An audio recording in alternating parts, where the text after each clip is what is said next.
À vous. Je suis docteur Soro Koulibaly Tenedia, endocrinologue pédiatre qui exerce dans un hôpital en Côte d'Ivoire. Un hôpital qui est en charge euh, la prise en charge des enfants malades. Et ce congrès que nous venons de présenter depuis ce mercredi 19 février 2025, nous avons commencé l'après-midi par un workshop qui avait pour terme le retard de croissance, la maladie de Prader-Willi et l'utilisation des courbes de croissance chez les enfants. Et le lendemain, jeudi, le congrès d'endocrinologie, la Société africaine d'endocrinologie pédiatrique a débuté avec de nombreux participants venus de plusieurs pays africains, européens et même des intervenants venus des États-Unis. Et puis nous avons terminé le congrès aujourd'hui, vendredi 21 février 2025. Et qu'est-ce que ça vous a apporté sur le syndrome de Prader-Willi? Le syndrome de Prader-Willi, j'ai rendu compte que nous, on faisait la suspicion du diagnostic sur les signes cliniques et puis l'aspect clinique de l'enfant et surtout la notion de l'hyperphagie qui survient chez cet enfant qui au départ était anorexique et hypotonique et dont l'obésité commençait quand même un peu tôt, avant pratiquement l'âge de 2 ans. Et que je me suis rendu compte qu'avec cette association, avec la possibilité de faire le diagnostic assez facilement avec les tests de méthylation de l'ADN et qu'on pourrait faire ce diagnostic sur un papier buvard et même l'acheminer vers les pays les plus outillés que les nôtres pour nous aider à faire le diagnostic de ces patients. Est-ce que actuellement vous suivez des patients avec le syndrome de Prader-Willi ou vous suspectez certains de porteurs de ce syndrome? Je n'en ai pas fait de diagnostic certain, mais suspicion, oui. Nous suspectons au moins deux cas. Mais le suivi, j'avoue que parce que les parents sont à la recherche de solutions immédiates, extraordinaires, alors que dans certaines situations, c'est assez difficile de s'attendre à un résultat, je dirais, mathématique. Oui. Oui, c'est souvent difficile. Et ce que vous disiez quand on parlait tout à l'heure, c'est que une annonce de diagnostic de syndrome de Prader-Willi, c'est très, très difficile pour les familles, culturellement. Oui, culturellement, effectivement, on peut le dire, c'est assez difficile parce que difficile, parce qu'ils sont considérés à la limite un peu comme des enfants avec gros handicap dans nos contextes culturels, hein, parce qu'on n'a pas l'habitude de voir ce type de personnes. Et ce qui les intrigue surtout, c'est surtout l'obésité un peu exagérée chez ces enfants. Les deux cas suspectés, c'est surtout l'obésité exagérée. Donc en espérant qu'on a pu vous apporter un petit peu de une connaissance et puis que vous pouvez diffuser cette information largement autour de vous, en espérant que ça puisse vous aider. Ah oui, mais oui, c'est bien cela notre rôle, le praticien en charge d'enfants malades à la recherche de solutions. Bien, écoutez, je vous remercie beaucoup. Merci, M. Beignet. Je vous en prie. Merci. D'accord. Donc, je suis professeur Lasme, pédiatre, chef de service de pédiatrie au CHU de Poupon. Et je suis vraiment très contente que ce syndrome de Prader-Willi soit évoqué dans ce congrès d'endocrinopédiatrie. Ce n'est pas un syndrome que je l'ai vu, mais c'est un syndrome qui, par son impact, tant sur l'enfant et sur la famille, doit être diagnostiqué assez rapidement. Nous avons eu un cas chez une adolescente. Il y a eu une errance diagnostique assez importante et le diagnostic n'a été confirmé que parce que nous avons fait des prélèvements qui sont allés jusqu'en France. Donc les parents étaient très désemparés pour un enfant qu'on n'arrivait pas à tenir, qui était obèse, qui mangeait de manière anarchique, qui commençait à avoir une attitude de délinquant, folle, brutalité, mensonge. c'était vraiment très désespérant pour la famille, très déstabilisant. Et finalement, lorsque le diagnostic a été fait, on a essayé de le prendre en charge. C'est un enfant qu'on a perdu de vue malheureusement, parce que ce genre de pathologie chez nous est considéré comme spirituel. C'est très stigmatisant et les parents se disent toujours qu'il y a, comme ils disent, il y a la main noire, c'est pas normal. C'est pas normal. Ils culpabilisent, ils cherchent à savoir qui serait le potentiel responsable. Et quand on part dans cette logique-là, finalement on ne vient plus à l'hôpital, on repart au village et puis ça se passe pas très bien. Et vous savez, moi je crois que c'est très important. Si vous pouvez inciter les familles à créer des groupes Facebook, pour autant qu'il y ait accès à Internet, en fait, le plus dur, c'est l'isolement des familles. Et quand les familles arrivent à se parler, ça change beaucoup de choses. Des groupes Facebook par rapport à la pathologie, parce que vous savez, sur le plan culturel, ici, quand on a une maladie comme ça, on a tendance à la cacher. Oui. On a tendance à la cacher. Donc les gens n'osent pas s'exposer, en parler, parce qu'ils se disent, bon, c'est pas mes affaires, je ne dois pas étaler ma vie, je ne veux pas étaler mes problèmes, ils ont déjà assez de difficultés. Je pense que peut-être pour des familles d'un certain niveau de vie, d'un certain niveau économique, ils pourront peut-être faire des groupes de parole, mais pour la majorité de la population, qui n'a pas vraiment les moyens, on va essayer, mais bon, déjà, il faudrait pouvoir vulgariser et puis commencer à parler.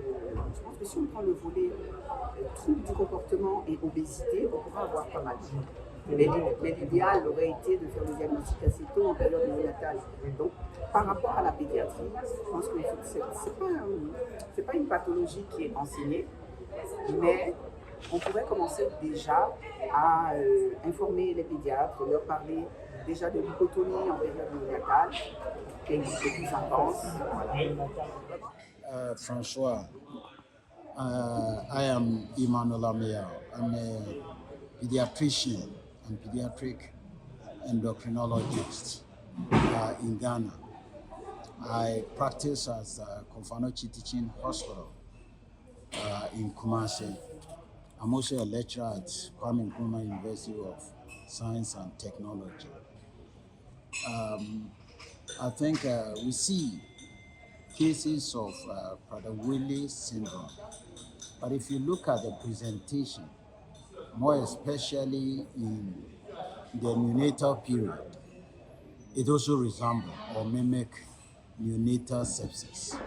So I believe it is likely that we are missing such cases. The case I presented, for instance, was referred at 2.5 months with poor feeding and weakness, and also persistent hypotonia. So initially, we thought this patient had neonatal sepsis, but all investigation proved negative. Urine RE, urine culture, blood culture, blood smear for malaria, complete blood counts, all came out to be negative. But we still treated for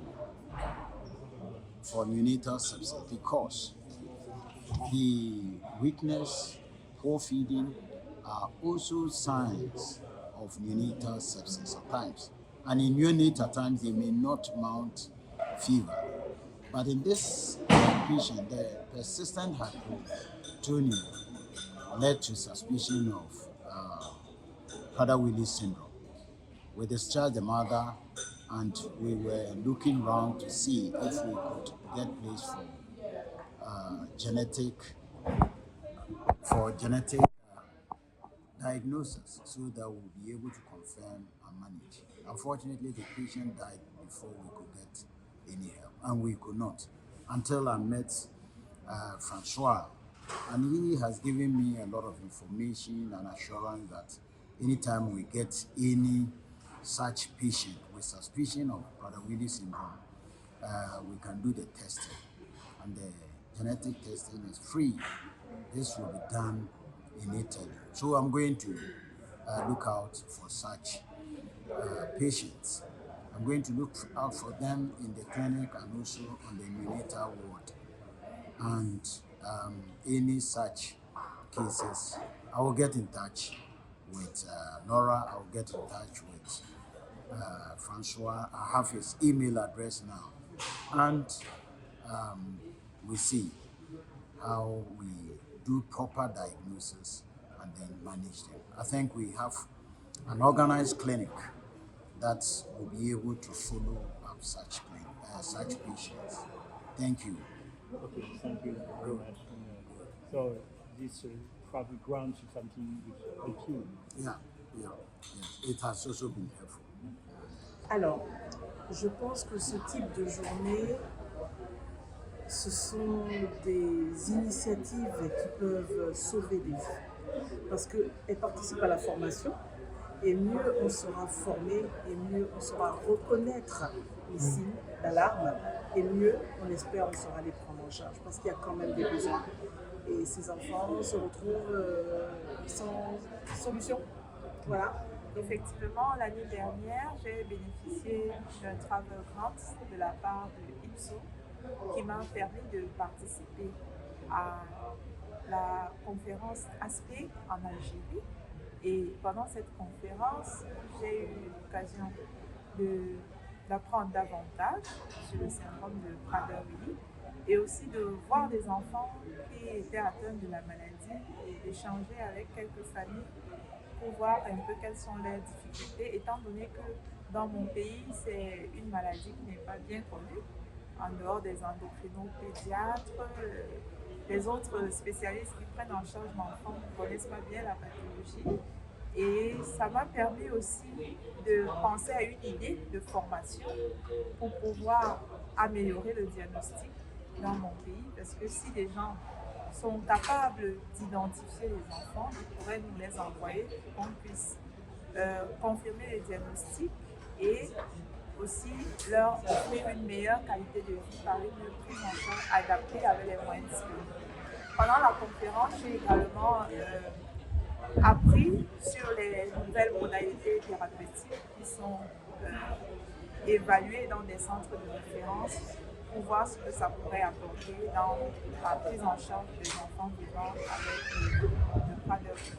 Je tiens à remercier IPSO pour cette initiative qui permet de mieux connaître la maladie, d'apporter un meilleur soutien aux familles et également d'améliorer la formation des professionnels de la santé sur ces pathologies.